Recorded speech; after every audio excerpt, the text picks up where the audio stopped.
கொடுத்திருக்கிறார். திருநங்கைகளுக்கு பிரசங்க சுவிசேஷத்தை அறிவிங்க, ரோட்டோரங்களில் இருக்கிற மக்களுக்கு சுவிசேஷத்தை அறிவிங்க, பஸ் ஸ்டாண்டுகளில் இருக்கிற மக்களுக்கு சுவிசேஷத்தை அறிவிங்க.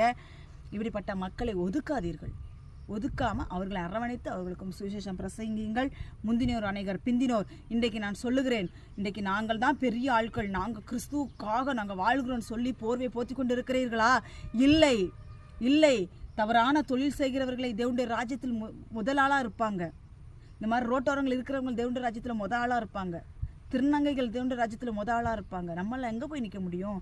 இன்றைக்கு நான் சொல்லுகிறேன், தேவனுக்கு பயந்தார்கள், என்னுடைய வசனத்துக்கு நடுங்குகிறவனை நான் நோக்கி பார்ப்பேன் என்று சொல்லியிருக்கிறார். அவருடைய வசனத்துக்கு நடுங்குங்க. இந்த சத்திய பிரமாணம் நமக்கு என்ன சொல்லி கொடுக்கிறதோ இதன்படி நம்ம கேட்டு கீழ்ப்படிந்து நம்ம கிருபையின் காலம்னு சொல்லி துணிகரமாய் பாவத்தை செய்து விட்டு போய் மன்னிப்பு கேட்டுக்கிட்டு ஆண்டவர் மன்னிப்பாருங்கிற துணிகரம் மன்னிப்பாரு. என்னன்னா இது கிருபையின் காலம்தான். மன்னிப்பாரு.